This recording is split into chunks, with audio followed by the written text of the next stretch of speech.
9, 8, 7, 6, 5, 4, 3, 2, 1. This is Liam Hendricks, and you're watching Crosstown Crosstalk on the Barroom Network.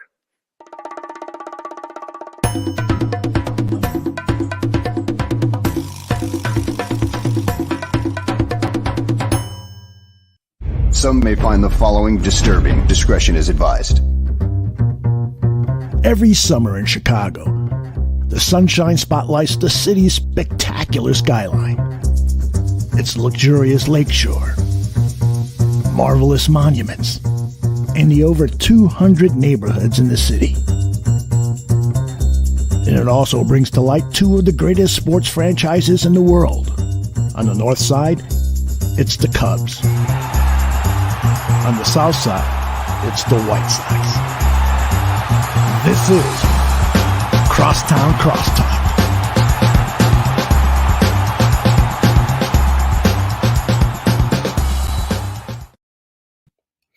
Hello and welcome to another very exciting episode of Crosstown Crosstalk presented by the Barroom Network. My name is Vinnie Parise, and like everybody else in the state of Illinois and anywhere in the Midwest where it went from 0 to 50 in the span of 3 days, I'm dealing with a cold, so bear with me. Today's episode of Crosstown Crosstalk is very exciting. There's a lot of things going on in the sports landscape right now. You got the college football playoff on Saturday night. You got the NFL races for division championships and wild card berths really heating up with 2 weeks left to go in the NFL season. The National Hockey League and the NBA are in full swing. Teams are battling for position. It's too early to be talking about playoffs, but it's really not too early to be talking about playoffs. And that leaves Major League Baseball, which is in the middle of its offseason.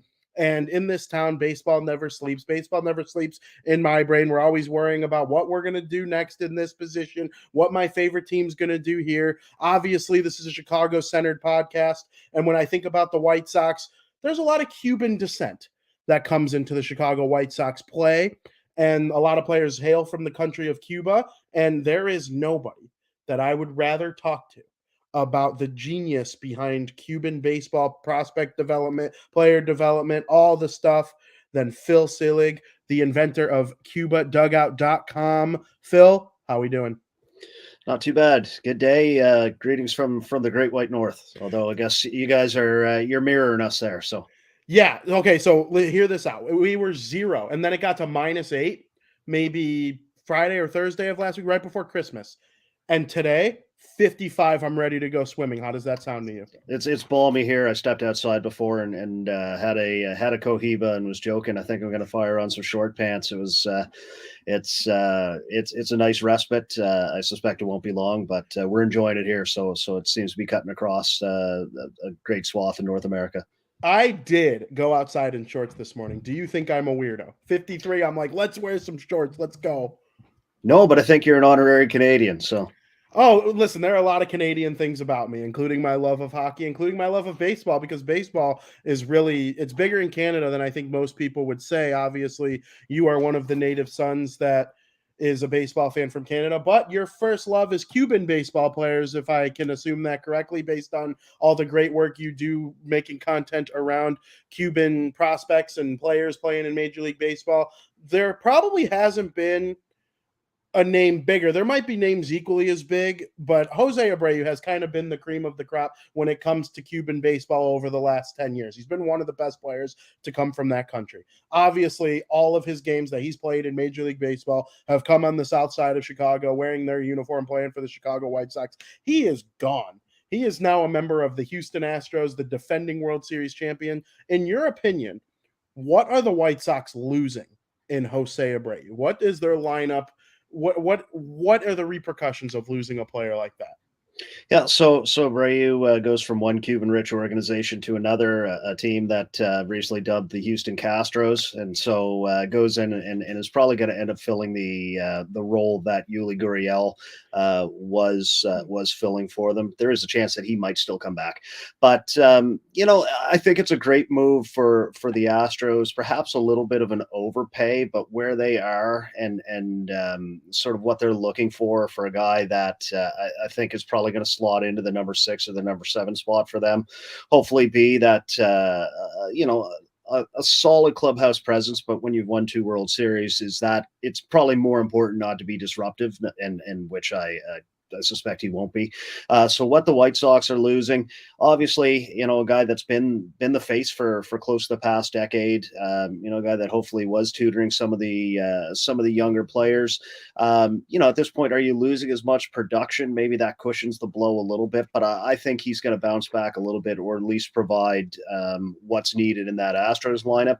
Is that what the White Sox needed? Clearly, they might think not. We discussed last time we chatted just kind of how some of that roster construction was a little wonky.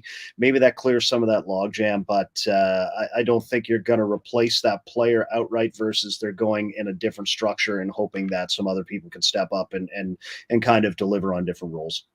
So you talked about what the White Sox might be losing in Jose Abreu, but you look at Houston's lineup, right? They're the defending World Series champions. Their pitching is off the hook. What did they give up? Like 14 runs the whole postseason, and 7 of them came to the Mariners in their opening game. I mean, their pitching was just absolutely dominant. But when you look at their starting batting order, you're running out Jose Altuve. This Jeremy Pena took the world by storm. He was arguably better than his predecessor, Carlos Correa, who left for big free agent money.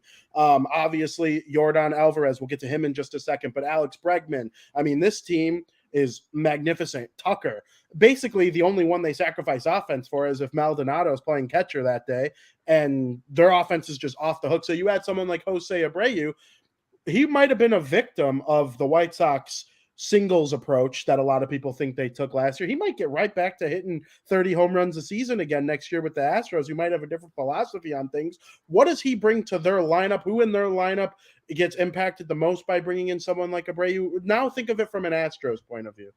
Yeah, and so I think that the expectations for him walking, even as much as they probably did pay him a little bit more than people were expecting, is for him to just come in and fit in. And, you look at that team, you just kind of went up and down that lineup. I think a lot of it, and this goes for everybody, but a lot of it's going to come to health. So, Altuve still getting it done. Yordan Alvarez is still on the rise, but there's a guy who's had some health concerns. Alex Bregman, another guy that you look and say when he's healthy. So those are the guys that you're probably going to look at and expect to do the heavy lifting. Whereas with an Abreu, you just hope that he can come in and provide a little bit more run production, obviously, than that they were seeing from Gurriel, and a guy that's proven that he can, especially in sort of those two strike and those 2 out approaches. That a guy that, even if his numbers didn't jump off the page last year, that in a situation where you need someone to put bat to ball, or you need someone to advance that runner, or to drive in that run, he's going to be that guy. And if that's in your number 6 or your 7 spot, the rich get richer, and I think he's a great fit for that lineup. Absolutely. And we touched on Yordan Alvarez just a tad. He has been one of the best hitters when healthy in all the playoffs. I mean, he was just magnificent in the postseason last year, especially against that Seattle Mariners in that series, with the big hits that he had to help, eclipse that Mariners team that seemed to be a Cinderella type of team. But the Astros were like, no, thank you. We got Yordan Alvarez to take care of business here. Do you believe he has potential to be a top 10 hitter in Major League Baseball? I have him as one of the premier designated hitters in the whole league. He's shown it, and I mean, if he did show a big, one of the reasons why he was effective was, compared to a lot of people, was using the field. So I guess now, if the shift is off, does that negate some of that, or does he continue to ascend? There's no doubt he's shown at points where he can get red hot in the playoffs. I mean, there were the 2 occurrences this year, both times kind of had the game on the background, and look up at the scenario and go, you're walking this guy, right?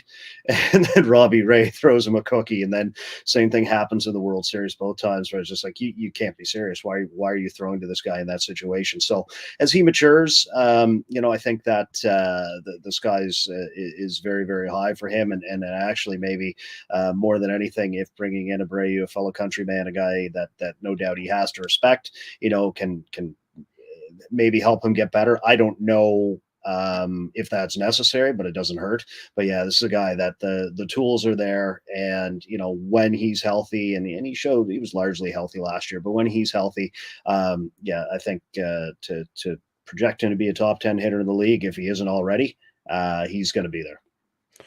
So back to the White Sox. Yasmani Grandal had a terrible season. I think we probably talked about that the last time you were on. He was just abysmal all season long. He's been working with the Chicago Blackhawks strength and conditioning coach all offseason so far. And if there was a sport to work with someone's strength and conditioning coach for a baseball player, I'm kind of thinking hockey might be the route to go. And he's been here all summer or all winter working with the Hawks and getting his body back into the shape he believes it needs to be and to be a productive hitter and catcher in this league. He is amongst most players that surprisingly had a bad year last year across the whole league, is one of the likeliest to be a bounce back candidate coming here into 2023. Do you think Grandal is one of those bounce back candidates, or do you think it's over? I think that the White Sox find themselves with quite a few people that are in that situation, and obviously UM Moncada being another one. It's tough. So it's one of those things where at this point he's a bit of a sunk cost. I know that the White Sox were looking for catching help, and even some rumors speculated maybe a reunification with McCann from the Mets, which on the surface that deal didn't look great. So you're kind of rolling with what you have there. As long as, does he have to bounce all the way back? What does that mean? As long as he's at least league average or anywhere near at this point, if the other cogs in that lineup are the ones that I look at and say that have to do more of that heavy lifting. As long as Grandal doesn't repeat what he did this year, if he gets back to anywhere near regresses anywhere near the mean, I think that's a good thing. If not, does he have 1 year left or 2 years left on that deal? 1 year left on that deal. So, I mean, at that point, I think you roll with him, see if he has a chance to be healthy. And if not, then kind of either reevaluate what you have in your system or make a move at the deadline. Absolutely. And so another person that we would like to see bounce back a little bit, it's not that he was bad by any means last year. He was actually, I remember I had you on early before the season started last year, and we talked about Luis Robert being one of the best players in the whole league potentially, and how he had the tools to be a top 10 type of guy like that, at least the head honcho of the Chicago White Sox at very minimum, for sure. And in the first half, he kind of was doing that. He was on pace for 30 home runs, 100 RBIs. I remember there was one ball that he hit out of Fenway Park. I'm like, that might be the farthest I've ever seen a baseball go in a Major League Baseball game. And then in the second half, there were injuries and inconsistencies. And now everyone's a little worried about Luis Robert coming into 2023. He won a Gold Glove as a rookie in 2020. His defense has steadily declined since then. A lot of it could be because of the injury that he sustained in 2021, but his body could be getting back to normal to start 2023. We kind of hope so. What's your take on Luis Robert as we move into the new year? So I understand the frustration that Sox fans have, and I mean it doesn't start with him, but it certainly trickles down to a guy that you're looking at and saying you want to be the face of the franchise. Certainly has the skills to be the face of the franchise.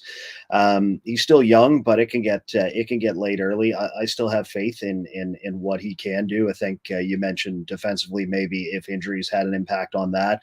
I think there's going to be a lot of pressure taken off of him this year. If first and foremost, the Benintendi signing, I think does make things a little bit easier. Benintendi, who, has played Gold Glove defense. Sometimes the metrics don't love him, but I think he's definitely better than what you've been trotting out there.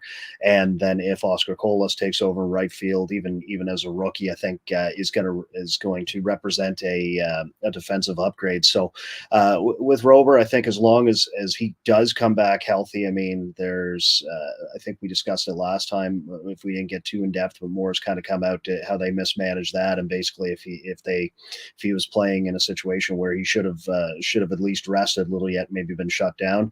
I've written an article on my website where I do compare him to Eric Davis.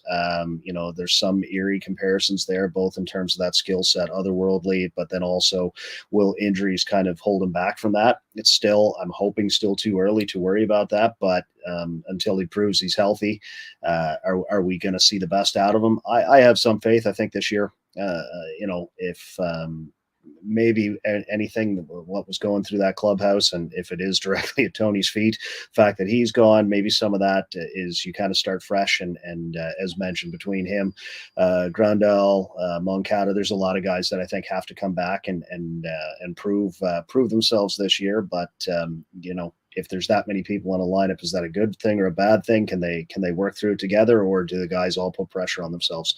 I'm not certain, but I am very intrigued to see what a healthy Robert can do. But we've been saying that for 3 years now. So Yes, we certainly have. And I promise this is going to be the last question I ask that starts with, do you think this guy is going to suck forever? Yohan Moncada.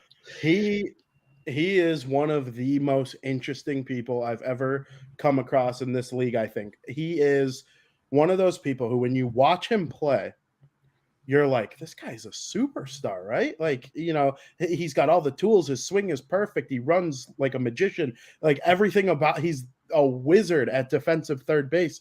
When you watch, the eye test tells you he's one of the best players in the league.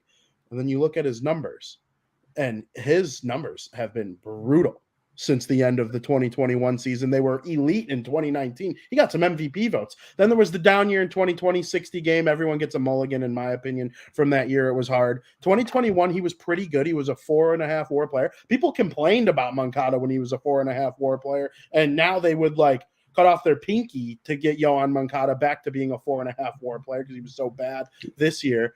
But to have a OPS just under 700 and still be a positive WAR player tells you how good he was on defense. But what is going on with this guy? Is he ever going to be a superstar? Or is he just a guy? He hasn't been good enough. There's no doubt about that. And I think that of all of the guys in that lineup, that might have the shortest leash.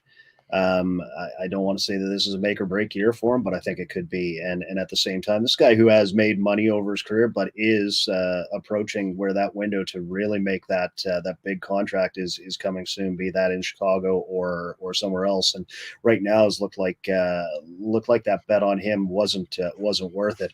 Again, still young enough. I suspect there's a level, maybe it's a maturity play.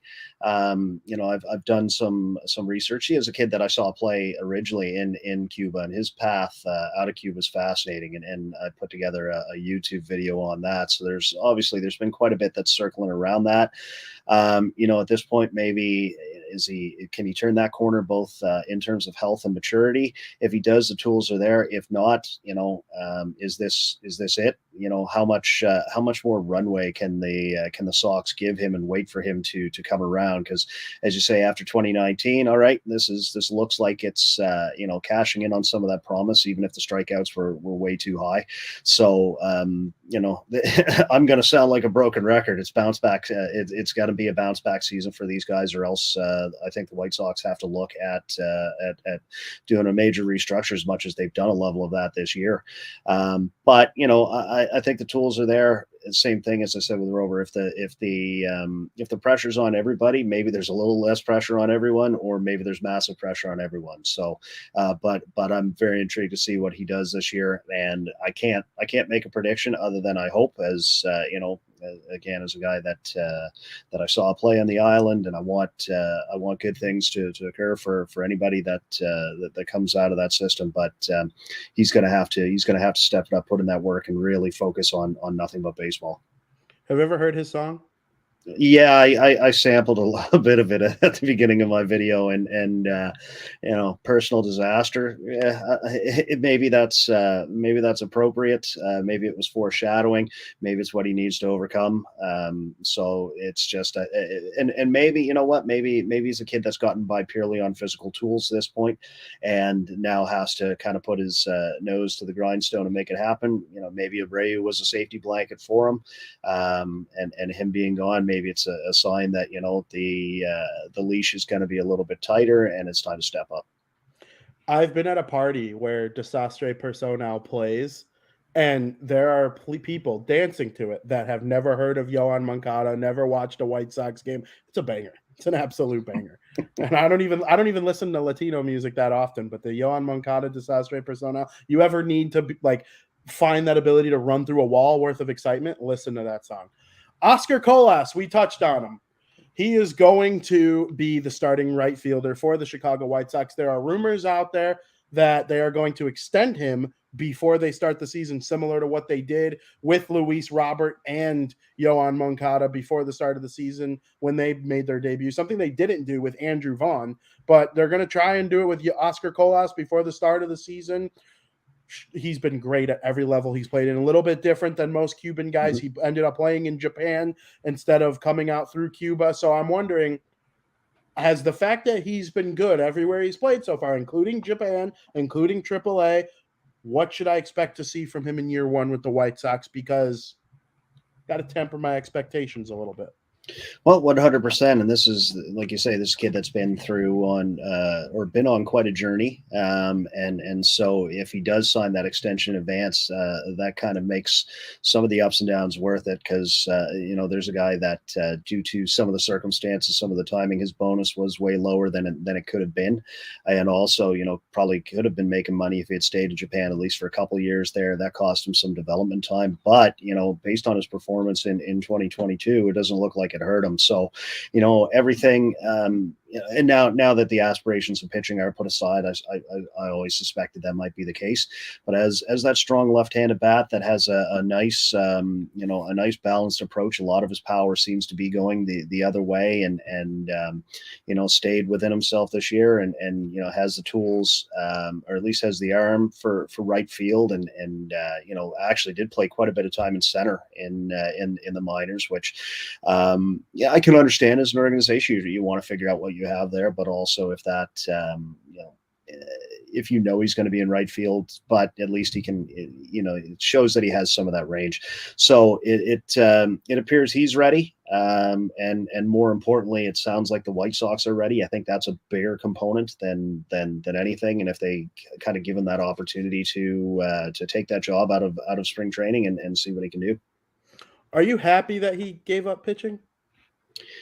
I don't think it was ever a real thing, and so I can be a little bit biased in terms of if in the National Series in Cuba they weren't really milking him for that, and they didn't really do it in Japan. Was it just because, was it a marketing ploy by his people to try and get a bigger payday? We might have discussed this before, that calling him, because the debate turned from, is it fair to call him the Cuban Ohtani? When that was first when that was first kind of attached to him, Ohtani wasn't Ohtani yet. We knew kind of who he was, but hadn't put together the numbers. So, that's one of those things where it sort of outpaced what it was. And Ohtani doing what he's doing, if anyone else could do it, kudos to them, but there's a reason why only he has done it. So I think it takes the pressure off. I don't know if the Sox didn't sign him for that purpose, and more than anything, with them trying to kind of reboot the aspirations that they had, what they really need is for him to be a solid corner outfielder and put any of the rest of that, the rest of it behind them. Do you think Ohtani is enough of a unicorn where we won't see another one like him for 50 to 100 years? It's possible. I mean, and I haven't studied enough to know, is he the unicorn, or was there something in the the training in Japan? Clearly, they're not trying it with too many other guys. And I mean, hitting's hard, fielding's hard, pitching's hard, doing all of it together is hard. So, he is ridiculous, and maybe it's temperament, maybe it's tools, maybe it's all of those things. I just, you think about young players and how hard it is to break through and to play this game, and then you're going to try and do it on both sides of the ball. So maybe it is just catching lightning in a bottle. It's I don't know many organizations that would even know how to even try and bring that type of player along, how to manage them. So, I think it's going to be a long time. Yeah, even Babe Ruth didn't do them both at the same time. People always say he's Japanese. Babe Ruth did not hit and pitch at the same time the way Ohtani is, and so the fact that it took 150 years for this league to put out someone exactly like Ohtani, that makes me think like, okay, he is a unicorn. It'll be 100 years before we see it again. But at the same time, I'm like, when I was playing baseball as a kid, the best hitter on the team was always the best pitcher, right? And like they were just the best athlete on the team usually. And so is Ohtani going to inspire these kids to not give one of the two up by the time they turn 15, 16 years old? Like we all did. Like when I turned 15, I realized, okay, you're either going to be a pitcher or you're going to be a hitter. And every kid was like that. So I do often wonder, I battle back and forth with it, kind of like you do. Yeah, and that mentality, and you are right. So I mean, I wasn't that kid. I was a grinder playing baseball, and so but you're right. It did seem like to certain levels where it was always the one guy who when he wasn't your star pitcher was your top third baseman. But then at a certain age, do people grow out of it, or do organizations make them grow out of it again for the sake that maybe they just don't know how to deal with that type of talent? That being said, would you then go on the record and say that the Angels know how to do it, or he just fell into their lap? So yeah, it's a fascinating thing, and so I guess it is kudos to him. That skill set's incredible, and if we do see more of it, though, baseball is always trying to save money, so if you can go 2 for 1 on it. I think if they had if they had any inkling of how to develop that type of player, they'd be working on it, or I know they're working on it, but they'd be pushing harder for it. Yeah, you can argue that whatever team gives them $500 million, next offseason, that team is going to be cheaping out in a lot of ways, because you could pay DeGrom $300 million and Aaron Judge $300 million, or you could pay Ohtani $500 million, get a better pitcher than DeGrom probably lately, and a better hitter than Judge in most years. And younger than both of them. So yes, yeah. exactly. So the Chicago White Sox as a team, they're going to be better than 81 and 81 next year. I think so. I mean, actually, I think a lot of it's going to come down more to the pitching side of it, because, as mentioned, even without making a big splash, and yes, losing Abreu hurts, I think just having a better alignment. If the guys come in and act professional, and like you say, if that clubhouse issue seems to be gone, the talent is there. Otherwise, though, if they're not better than 81 and 81, are you looking at tearing it down? There's still enough youth there. There's still enough upside, but this is going to be a year that they have to do something about it. Is there a Cuban player coming in the ranks that you've never mentioned on the show? I know I ask you this a lot, but I'm always intrigued by, 3 or 4 months go by, there might be a new person that has been discovered that you would be the first to know about out of anyone in my little circle. I'm curious to know if a new name comes to mind, someone you want to share with the class. So we're seeing that there's going to be a couple players this year. I think one chap is rumored to be the top level signing for the Yankees, and 15 or 16 years old. Sorry, his name actually escapes me right now, and that might be more emblematic of the fact that at that conventional sort of system as it existed has really changed. So it is a lot of younger players, and so I give the caveat that the next 10 years are going to be very interesting. We're going to have a lot of young players basically that come out of Cuba, but debate whether or not their development is truly Cuban. That could be a good thing too, because you've got a longer runway. The kids are signing for cheaper and cheaper. So right now, I would say that basically all of the cohort of players that I had an opportunity to kind of see that were having that impact at the national series have either signed or close to signing. And we've seen we've seen the White Sox jump on board with a Loydell Chappelli, who's a young piece that they brought along this year, and testing out both in the infield and in the outfield, and had put up great numbers in the Dominican Summer League. So there's a kid that I'm intrigued to watch. So, it's a bit of a cop-out answer, except to say that right now I think that things are really changing, and most of it is the kids are kind of getting out. They're getting to the Dominican, and when the scouts see them for the first time, they're really jumping on these younger kids, 15, 16. That's awesome. I love hearing that. So you got the World Baseball Classic coming up. Obviously, from my point of view, I live in Chicago. I was born here. I'm going to root for Team USA. For the most part, there's a couple White Sox players playing on Team USA too. Obviously, I kind of handle it the way I handle the World Juniors. I'll root for Team USA, and then the Devils. Whatever Devils players, like Simone Nemec led Team Czech or Team Slovakia to a big win over Team USA. I wasn't mad about it. I'm like, that's my guy. He's going to play for the Devils one day. Same thing kind of goes for the White Sox. Team Cuba is going to have some White Sox players on. I will certainly be rooting for. They'll be my Czech, or they'll be my Slovakia of baseball. And I'm curious, what do you make of this roster? What has come out of it so far?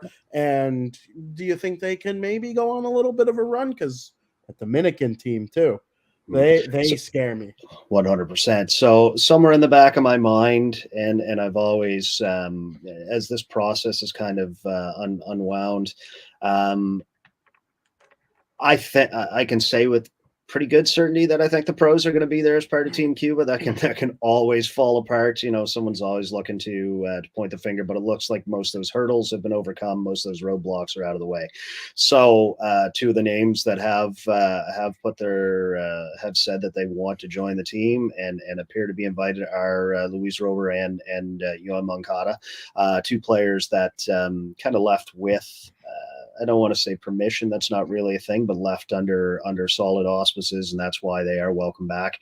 Politics do infuse themselves in this. Make no mistake about it. So for anybody that's looking at the potential Cuban roster, recognize that it's not going to be a Major League Baseball all-star team, but it is going to be fortified and is going to be a much better team than it would have been without these guys. So whereas before Cuba might have struggled to get out of, I believe they're in Taiwan to start, and they're in a pool with a team that's actually become their nemesis in the Netherlands, which is a testament to how strong baseball is. But the Netherlands obviously is chock full with players from the Dutch Antilles, so there's probably a lot of familiar names there, and a lot of guys that are playing in the major leagues, and a lot of guys that at first glance would say, well, they don't look like they're from Holland, but they do have Dutch citizenship for the purposes of this tournament. So I think if them in the Netherlands make it out, and I believe the next stage is in Japan, two teams go from there. That could be Japan and Cuba. So if Cuba could cross over, make it to Miami for the semifinal, anything can happen there. But as you mentioned, the states are stacked. Dominican is stacked. Puerto Rico is stacked. Japan is stacked. Korea is strong. I think that the inclusion of many of the names that have been rumored kind of bumps Cuba up, but maybe into the number 6 or the number 5 slot. All to say though, it's going to make for entertaining baseball, and I'm definitely looking forward to it. Yeah, I literally can't wait. Should I be a little confident in Team USA, or are they still strong. behind the 8 ball, behind the Dominican and?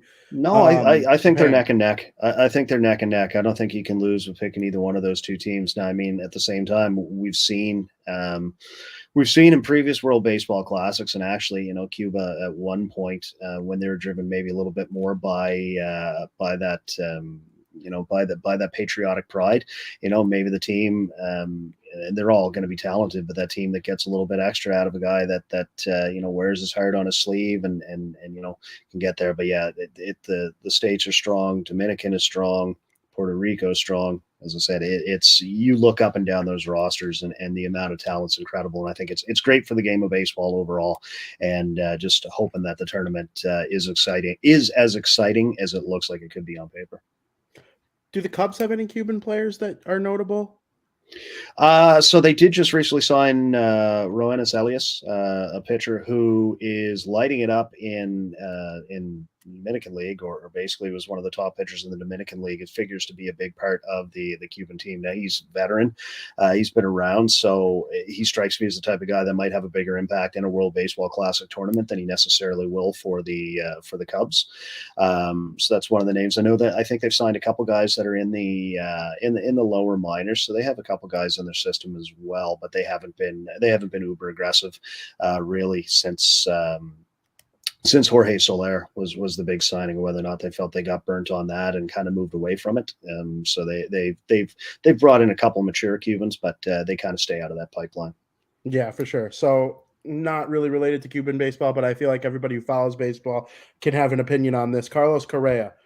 He was with the Houston Astros. They had Jeremy Pena ready to go, so they weren't going to be like, okay, Carlos, you could take our $300 million and we'll just waste Jeremy Pena. They let him go. He goes to the Twins, signs at like 3 a.m, I remember. And I'm pretty sure you came on that week. I don't know why that rings a bell to me, but I'm pretty sure that was within a couple days of each other. But anyway, Carlos Correa goes to the Twins, opts out after 1 year, hits free agency, goes to the Giants, fails a physical. They delay the introductory press conference.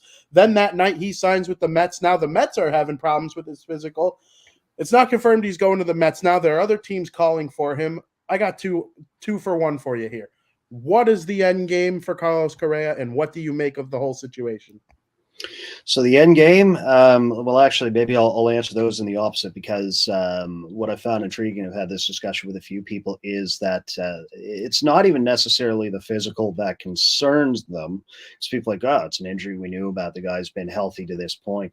It's more, it sounds as if they're having problems getting it insured. And so, and even like, we've seen 10-year contracts before that have gotten insured, and whether it's the extra 3 years or whether it's just insurance games that, that these insurance companies have gotten a little bit smarter, that they look at and realize, what is just a pure actuarial table. If this guy does have somewhat of a history, how many years before we can figure that we're going to be paying out on this, and whether or not that played into both the Giants or the Mets at first, offering that sort of contract, because I think it's been a fascinating offseason, in that the number of longer term deals that we thought didn't exist anymore are being handed out. And if that's a combination of, the current state, if teams have looked at where inflation is, and kind of looking to say 11 years down the road for these guys that are getting, 26, 27, 28 million and an annual average value, that's going to be, a pittance if you get 5-6 years out of it. And then if the guy breaks down, can you recoup that in insurance? So if it's a gimmicking of the system, or if it's just because right now things are relatively rife with cash, and go for it. It's interesting to see that a complete reversal after how many years of kind of austerity and pushing back on giving those longer term contracts. The teams have now kind of reversed course on that. But if some of the other kind of adjacent partners, and again, those insurers are looking at it going, whoa, you can sign that guy, but we're not assuming that risk. So if this is just a matter of the Mets, first and foremost, having that kind of push back on them, so something that may be real, that, okay, we wanted to sign this, we're fine with this, we're fine with the risk of him as a player, we're not fine with the risk of paying him not to play. If that just turns into a renegotiation, and if, as the other kind of if the other teams have fallen off the table, if they're just kind of waiting for him, because I have seen some people lament, the Giants, they must be looking back and are angry. Well, you think about it, the window or even the scenario shifted that much between when they decided to go in another direction, that the market is going down. So does he end up with the Mets? I have the feeling that, does it turn into, we'll give you less years, we'll give you more dollars at that point. They seem to like the player, they want to make a splash, not that they haven't already. Obviously they spent a lot of money, but I think unless he's willing to go to another kind of make good deal like he did with the Twins, and maybe that'll be forced, but I think unless he's forced, he's going to get a longer term deal somewhere, and it's probably with the Mets. Yeah, I'm kind of leaning towards the Mets as well. So to close, I just got one more question for you. Who do you think so far is winning the offseason? I know you're a Yankee fan, right? They're not having a Yes. bad offseason by any means. It's in between. I mean, obviously, picked up, I'm sorry, not to throw salt in the wound here, picking up a big signing in Carlos Rodon and bringing back Judge. Yankees are going to be in an odd situation, and I get this. All to say, maybe this is where all of us as baseball fans can come together. That Twitter communities for every baseball team have a tendency to panic or to worry a little too much over certain things. Versus the fact of the matter is, the Yankees in 2023 are still going to win a bunch of games. I still don't think they're good enough, but really what that's contingent on is the younger guys coming up, the Volpes of the world, and whether or not they can assimilate quickly and kind of push out some of those the other kind of dead weight, the Josh Donaldsons, that are going anywhere right now. So there is that scenario. In terms of winning the off season, you have to like what the Astros have done, even in losing Verlander, they're still strong. Yeah, the Mets have spent a lot of money, as I said. It's only one team wins the World Series every year. I know that's a brash statement, but teams spending this money, is it a signal to their fan base that they're in? For everybody complaining about Steve Cohen spending as much money, don't you wish that your owner was willing to do that to help your team win? It's just a matter of, again, is it an about face that we've spent the past probably close to decade, trying to push down the length of these contracts, develop younger players. And so is it a sign that the pendulum is swinging now, that again, that, spending money on these stars, even if they've been developed somewhere else, is the way to go? It's very, very interesting to see how kind of that business model swings from time to time. Do you think it's largely because, okay, so Manny Machado and Bryce Harper, they were 25 though when they were free agents. It was a very unique situation. Aaron Judge is 30, Correa's 30, like DeGrom 30. When Cole was a free agent, he was 30. Same thing with Giancarlo Stanton. Like, it's just, to me, like that Bryce Harper Manny Machado thing was so rare. Yeah. But those two teams made it to the NLCS this year, so maybe teams are like, hey, if we spend big money on free agency, this is what will become of us. I don't know. No, I'm with you, and it's funny. I mean, again, going back a couple of years ago, because I had a few friends that looked at it and went, no one's worth that type of contract. But I was like, if anybody is, no matter what you think about, if you thought Bryce Harper was up and down, if you thought Machado had attitude problems, we'd never seen two players at that age with that track record of doing what they have done become free agents. The only time we'd really seen one player like that become a free agent was A-Rod. And okay, that's debate the all of the pros and cons, no doubt about he produced kind of relative to what that contract was, especially looking back and seeing how sort of those dollars have stagnated relative to inflation. So, I don't know if teams think that they missed out on that. The only fear that I do have with that is, you're right, it's very different giving a 10-year contract to a 25, 26-year-old guy versus giving it to a 30-year-old guy. Or again, if they look at it and say, you know what, those dollars relative, if we maintain 6, 7, 8% inflation, is that going to make these contracts look way more palatable in 5-6 years? And at that point, even if they flame out, teams have found any deal is movable, and you can kind of compensate for it. It's interesting. It's not my is it my money? I guess as a paying fan, in ways it is, but it's not my decision to be made. But again, it is kind of interesting to see.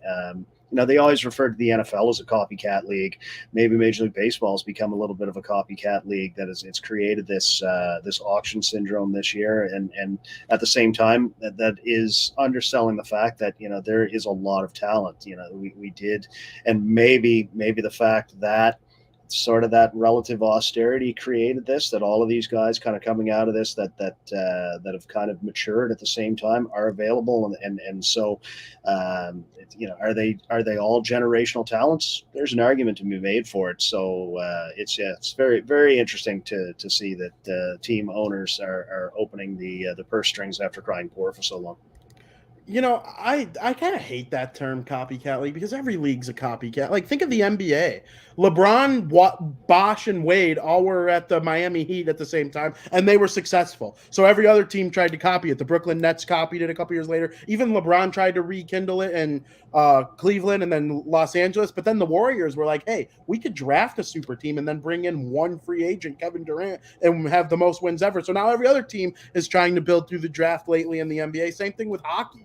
It used to be like a goon league, and then one team, the Chicago Blackhawks, started playing like a defensive-minded skill game, and every other team in the league tried doing that. Pittsburgh won 2 cups playing that same kind of game. Now it's going, everyone's got to be fast. If you're not fast, you can't play in the league. It's the same thing in baseball. So I completely agree with you, that copycat league thing. I just don't see a problem with it, the way, like, it seems to have a negative connotation to it. No, 100%, and also kind of the way that, or if I get into conversations with people that aren't baseball fans, I'm a salesman in my regular job. I don't have to be a salesman to them, but also people always start with the idea that, we need a salary cap. Baseball, the Yankees win every year. You're like, actually, baseball has had more unique winners or more unique champions over this past 20 years. A lot of that is probably because they don't have the salary cap. Now, are there other teams that need to spend more? So where it dissuades kind of that idea, where baseball hasn't necessarily been a copycat league compared to some of the others, is that model has been a little bit different, except in that, that cost certainty, develop your own players, and then when the time is right, strike, go and trade for some pitching, be able to spend on this. But it is interesting, even if you look at the past, maybe over a decade, and going back to those Giants championships, that was interesting, the way that they put that roster together. Then you have the Royals. Then did the pendulum move back? You've got the Red Sox kind of doing things a little bit differently. And then with the Dodgers trying to spend their way to a championship and only getting one. So it is there is more than one way to skin a cat, perhaps in obtaining a baseball championship compared to some of the other leagues. But yeah, I'm with you. Everybody tries to copycat success. So Yeah, if they added a salary cap to baseball, the Rays, the A's, and the Dodgers would each start a dynasty because they're just smarter than everybody else usually. And the teams that rely on money and spending, oh my God, the White Sox and the Cubs would be in big trouble if the MLB added a salary cap, because in order to be successful in a salary cap league, you need brains. And a lot of baseball teams don't have that. It's all about who spends money here, who spends money there. Phil, I can't thank you for giving us 45 minutes of your time. It has been an absolute pleasure having you on. I know I'll want to have you on again when we start getting closer to the baseball season again. You are one of my very favorite guests, and I want to give you a second here to promote what kind of content you got coming out with CubaDugout.com and all sorts of stuff like that. Your Twitter, all of it. Yeah, so I've tried to make it as easy as possible. CubaDugout.com, at Cuba Dugout on Twitter, on Instagram, on YouTube. A little bit slow right now, but actually I'm going to be tracking. There's the Cuban Elite League. Playoffs are going to be starting soon, but even people in Cuba don't seem too concerned with that right now. So the World Baseball Classic is definitely sort of the big thing in the sphere, and I think there's going to be lots of news breaking between here and there. And by the time hopefully the games are played in March, I'm hoping a very competitive Cuban team is going to be on the field, and there's going to be lots of positive stories to talk about there. And any way I can help to tell that story, I plan to be a part of it. Absolutely. I love to hear it. Phil, we can't thank you enough for coming on our show. Everybody, make sure you follow him at Cuba Dugout on Twitter.com and Instagram. Make sure you go to CubaDugout.com and read all of his articles, watch the videos. Do it. It is incredible stuff. Phil, thank you again. We will send you to a quick commercial break.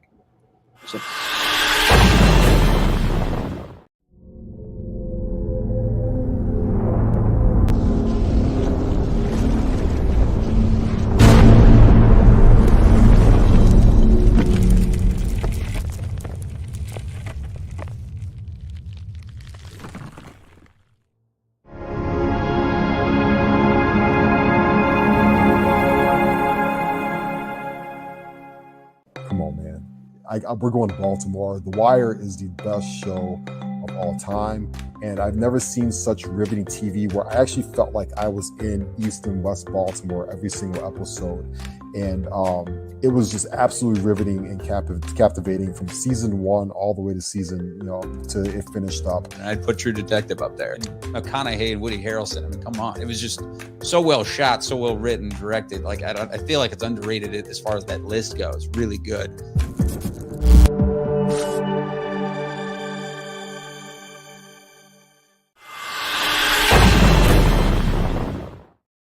Welcome back to Crosstown Crosstalk, where I just want to end the show by giving a few housekeeping notes. I'm looking through Twitter here and seeing all the latest news with Major League Baseball. Obviously, the Miami Marlins last night decided they were going to be bringing in Gene Segura to come play second base for them.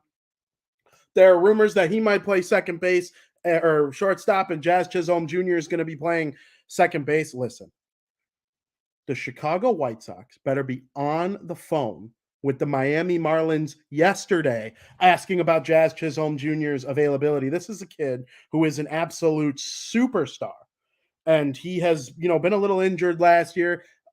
Before that, though, just such a good player. If he comes back in 2023 is healthy, not only is he an elite baseball player, he puts butts in seats. He is electric factory. The White Sox ought to be calling the Miami Marlins. He has local ties to Chicago. There's no reason that they shouldn't at least be trying to go for this kid. Tommy La Stella, cut by the San Francisco Giants yesterday, trying to make room for some other players on the roster. Obviously, I reported on Twitter.com that the White Sox plan as of right now is to go for another catcher. They're going to have Yasmani Grandal. They want an upgrade over Sebi Zavala as a backup. Maybe they're able to get something like that done before the offseason starts. They do plan on staying with Oscar Colas, as I talked about with Phil Selig earlier in the show, for their right field position next season. That'll be interesting to see if they start the rookie right off the bat. I will say this, it's better than using a corner infielder to play corner outfield. It's better than doing that. you'd rather have a rookie actual right fielder than somebody who is a veteran but a first baseman playing in the outfield. That's just not a good roster construction to have first baseman playing the outfield. Hopefully Colas is able to do it. And then second base, the plan as of right now, as I reported on Twitter, is that second base is planning on being internal for the White Sox. Obviously, they believe in Romy Gonzalez as the starting second baseman, and they plan on having Lenin Sosa as the potential backup. And one of those two is going to be the guy, unless they make a big trade. They would trade for Jazz Chisholm Jr., I assume, but if it's not someone like that, they're definitely staying in-house. Corey Kluber off the table. He signed a 2-year deal with the Boston Red Sox after a cup of coffee with the Tampa Bay Rays, the New York Yankees. And then there was one other team he pitched for in between that and playing all those years with the Cleveland Indians. Obviously, he made a trip to the World Series with Cleveland in 2016. They were defeated by the Cubs. Nathan Eovaldi is moving on to the Texas Rangers. He will join Jacob deGrom as they are trying to build what is supposed to be a really good team there at this point. Johnny Cueto still looking for a home. Alex Verdugo, he's in trade rumors for the Boston Red Sox if they're trying to make moves. And then obviously the story with Carlos Correa. I'm assuming that by next show we might have an answer to that, but I can't say that it's for sure that that's going to happen. And then I wanted to close baseball news-wise with Chris Sale. There's rumors that the Red Sox have Chris Sale on the trade block. They signed, what's his name, Corey Kluber, and Corey Kluber and Chris Sale used to battle all the way back in the day when they were on the White Sox and Cleveland, respectively. But, now they're on the same staff for now. Maybe the Red Sox will end up trading Chris Sale. I think the White Sox would be a great destination for him. They need a lefty. They need someone with kind of an attitude, playoff experience, all of it. And before we end the show today, I want to give a quick shout out to my grandfather, Fred Mano. We are all thinking of you. We love you very much. And I hope everything goes according to plan. There's nobody I believe in this world that is stronger. And I'm hoping everything goes well. We love you very much. I can't wait to see you soon. As always, everyone, have a great day. And thank you for listening.